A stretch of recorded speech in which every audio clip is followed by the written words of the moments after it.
Hi అండి, అందరూ ఎలా ఉన్నారు? ఈరోజు నేను వైట్ సాస్ స్పగెటీ చెప్తున్నానండి. దీనికి కావాల్సినవి బేబీ కార్న్ 5 to 6 తీసుకున్నానండి. చిన్న ముక్కలుగా కట్ చేసి బాయిల్ చేసుకున్నాను. ఇది జుక్నీ అండి, ఇది ఇంగ్లీష్ కుకుంబర్ అంటారు దీన్ని. ఇది ఒకటి తీసుకున్నాను, ఇలా ముక్కలుగా కట్ చేసుకున్నాను. ఇది బాయిల్ చేసుకోవసరం లేదు. టమాటా 2 తీసుకున్నాను, స్లైస్లా కట్ చేసుకున్నా.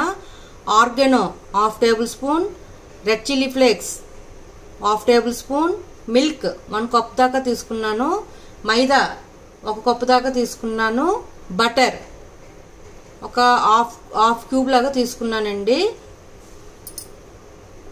ఇది స్పగేటీ అండి.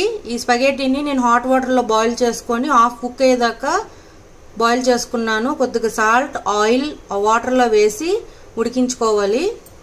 ఉడికించుకొని వాటర్ డ్రైన్ చేసి పక్కన పెట్టుకున్నాను. ఇప్పుడు పొయ్యి మీద కడాయి పెట్టి దీంట్లో బటర్ వేసుకున్నాను. ఆ బటర్ మెల్ట్ అయ్యాక మైదాని వేసుకోవాలండి. ఇప్పుడు ఈ బటర్ మెల్ట్ అయ్యాక మైదా వేసుకొని సాస్ లాగా చేసుకోవాలండి. ఇలా మైదా బటర్ని ఇలా చేసుకున్న తర్వాత ఇప్పుడు మిల్క్ యాడ్ చేసుకుంటామండి. మిల్క్ని యాడ్ చేసుకొని ఆ మైదా అంతా మెల్ట్ అయ్యేదాకా కలుపుకోవాలి. వితౌట్ లంప్స్ లేకుండా సాస్ లాగా తయారు చేసుకోవాలి. అది పాలు యాడ్ చేసుకున్నానండి 1 కప్ దాకా. హాఫ్ కప్ దాకా వాటర్ కూడా యాడ్ చేసుకోవాలి. వేసుకొని లంప్స్ లేకుండా మనం బాగా సాస్ లాగా తయారు చేసుకోవాలి. ఇది లంప్స్ లేకుండా సాస్ లాగా తయారైంది చూడండి. ఇప్పుడు దీనిలోనే చిల్లీ ఫ్లేక్స్, ఆర్గానో, మనం బాయిల్ చేసి పెట్టుకున్న బేబీ కార్న్, మనం కట్ చేసి పెట్టుకున్న టమాటా, జుక్నీ ఇవన్నీ వేసి బాగా మిక్స్ చేసుకోవాలి.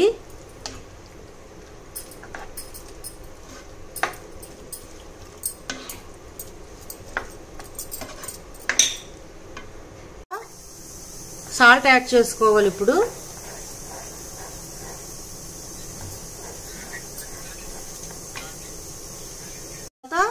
మనం బాయిల్ చేసి పెట్టుకున్న స్పగేటీని వేసేస్తున్నాను. బాయిల్ చేసిన స్పగేటీ దీంట్లో వేసేసాం.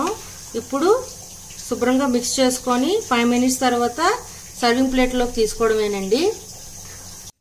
ఇది నేను నార్మల్ స్పైసీగా చేసుకున్నానండి.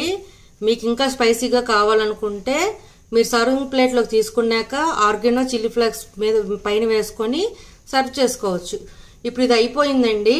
ఇప్పుడు ప్లేట్లోకి తీసుకొని సర్వ్ చేసుకోవడమే. అంతేనండి, వేడి వేడి స్పగేటీ రెడీ. మీకు నచ్చినట్లయితే like, share and subscribe it. Bye.